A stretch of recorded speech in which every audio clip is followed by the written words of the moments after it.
Yesterday, my Black Friday package arrived with the parts for my custom keyboard.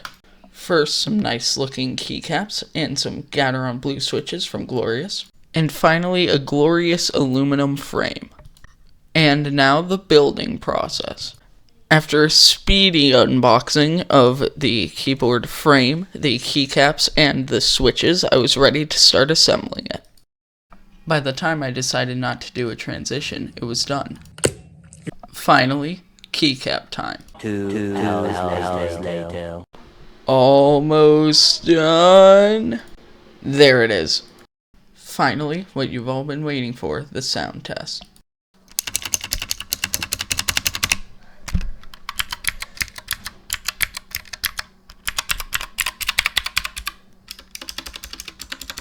Subscribe if you don't like clicky switches.